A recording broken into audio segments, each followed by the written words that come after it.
Hello my dear student, कैसे हो? तो चलिए बिना किसी देरी के आज हम उस वैकेंसी के बारे में बात करने वाले हैं जो 10वीं से 12वीं से और ग्रेजुएशन निकल चुकी है।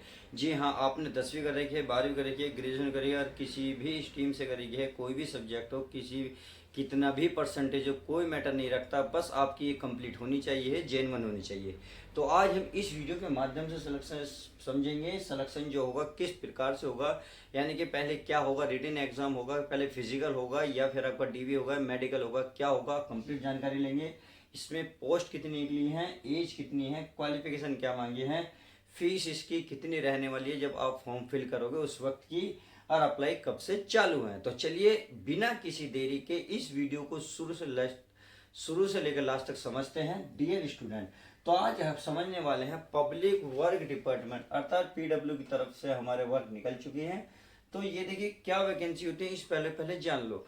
जैसे सरकारी टेंडर होते हैं छुटे हुए, जैसे मान लो कोई भवन बनना है या कोई सड़कें बननी है या फिर कोई रोड बनना है, तो उस पे हमें काम करने का मौका मिलता है। कई कई सालों तक हम एक जगह लेते हैं, जैसे भवन बनने हैं सरकारी, तो उसमें कई कई सालों तक जो काम चलता रहता है। देखिए परमानेंट जॉब है, इस बात का आपको ध्यान है, और सेंटर की जॉब है, मेल फीमेल दोनों अप्लाई कर सकते हैं, ऑल इंडिया लेवल की वैकेंसी है। समझ में आ गई? तो चलिए बिना किसी दुविधा के तैयारी करते हैं और भरते हैं फॉर्म को। और फॉर्म भरने से पहले इस वीडियो को कंप्लीट देख लो ताकि फॉर्म भरते वक्त आपकी कोई गलती ना हो, जिस वक्त आप एग्जाम देने जाएं उससे पहले आपका फॉर्म रिजेक्ट भी ना हो। इसी बात को देखते हुए इसे कंप्लीट देखें। अगर सिलेक्शन प्रोसेस की बात करूं तो देखिए सिलेक्शन प्रोसेस में ध्यान रखना, सबसे पहले आपका रिटन एग्जाम होगा। क्या होगा? Written exam. रिटन एग्जाम जैसे आप क्वालिफाई कर लोगे तो आपका उसमें फिर आपका डीवी होगा। देखो डीवी होता है डॉक्यूमेंट्स वेरिफिकेशन, यानी कि जो आपने 10वीं और 12वीं कर रखी है उसमें कोई ऐसी चीज तो नहीं है जो आपने गलत तरीके से कर रखी है, बस उसी की चेकिंग होती है, बाकी वैसा कुछ भी नहीं होता। अगर मैं उसके बाद की बात करूं तो उसके बाद आपका मेडिकल होगा, यानी कि क्या होगा, मेडिकल। और मेडिकल जैसे ही क्वालिफाई हो जाता है आपका ज्वाइनिंग लेटर हो जाएगा। अब बात आती है क्या सर इसमें फिजिकल होगा, तो मैं कह रहा हूं इसमें फिजिकल नहीं होगा, यानी कि फिजिकल नहीं है। तो बिना फिजिकल वाली जॉब है, बहुत बढ़िया वैकेंसी।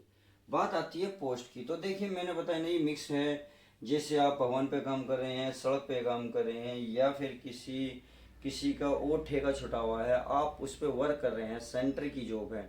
तो आपको क्या करेगा, आपकी जैसे मैंने 10वीं 12वीं ग्रेजुएशन वालों, तो हमें क्या करना है, हमें हर चीज को समझना होगा। अगर मैं पोस्ट की बात करूँ, देखिए पोस्ट में बहुत सारी निकली हुई हैं, जैसे stenographer, clerk, MTS, assistant, junior engineer, nursing supervisor, आपका librarian, cash worker, peon, driver. तो अगर मैं इनकी बात करूँ, देखो जो आपका क्लर्क और एमटीएस है वो आपका, देखो क्लर्क तो 12वीं से है, 12वीं से भर फॉर्म भर सकते हैं। एमटीएस वाले जो 10वीं और 12वीं कर चुके हैं वो दोनों अप्लाई कर सकते हैं। अगर मैं बात करूं इसमें असिस्टेंट और जूनियर की, यानी कि असिस्टेंट और जूनियर इंजीनियर की, तो ये 12वीं और ग्रेजुएशन से निकली हुई हैं। अगर नर्सिंग की बात करूं तो नर्सिंग वाले 12वीं वाले दे सकते हैं। सुपरवाइजर में आपको 12वीं और ग्रेजुएशन चाहिए, इनमें से दोनों हो तो अप्लाई कर सकते हैं। लाइब्रेरियन वाले 12वीं पास हो तो भी अप्लाई कर सकते हैं। कैश वर्कर वाले 10th पास हो तो भी।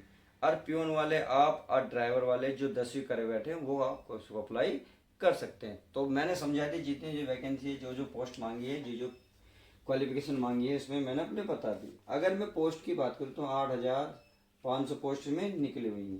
बात समझ में आ गई। बात आती है एज की, तो इसमें एज 18 से लेकर 45 साल तक है।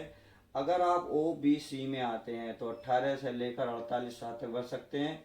SC और ST वाले जो हैं 48 से लेकर 50 साल तक इस फॉर्म को फिल कर सकते हैं। तो बच्चे नहीं, इसमें तो आंटी अंकल भी भर देंगे, कोई दिक्कत वाली बात नहीं है। बात आती है क्वालिफिकेशन, तो क्वालिफिकेशन मैंने बताई थी 10, 12वीं और आपकी जो ग्रेजुएशन है उसको, जो भी आप हो। मैंने बहुत सारी वैकेंसी बताई हैं, कौन से भरी जा रही है वो मैंने आपको बता दिए। अब इसमें फीस आती है, सर फीस कितनी लगनी है।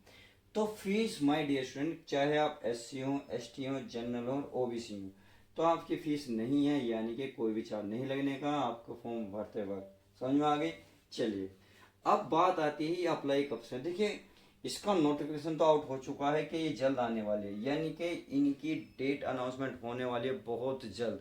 तो नोटिफिकेशन आउट हो चुका है, बस अभी अप्लाई कब से है ये डेट अनाउंसमेंट नहीं हुई है। तो जैसे ही अनाउंसमेंट होगी तो मैं बता दूंगा, अर्थात ये वैकेंसी जल्द आपको वहाँ देखने को मिलने वाली, तो आने वाली वैकेंसी है ये, इसलिए मैंने अभी वीडियो बना दी है। आप फटाफट तैयार हो जाइएगा अगर आप इनमें भरना चाहते हैं पीडब्ल्यूडी में, यानी कि assistant stenographer, clerk, MTS, assistant junior engineer, nursing supervisor, librarian, cash worker, peon, driver, जो भी आपके पास हो। देखिए ड्राइवर के लिए आपको 12वीं के 10वीं तो चाहिए चाहिए, उसमें प्लस आपका डीएल भी चाहिए। अगर आपके पास डीएल है तो इसको अप्लाई भी कर सकते हैं। तो इस वीडियो में हम इतने रखते हैं, मिलते हैं नेक्स्ट वैकेंसी के साथ। कैसी लगी वीडियो, लाइक और शेयर करके जरूर बताएं।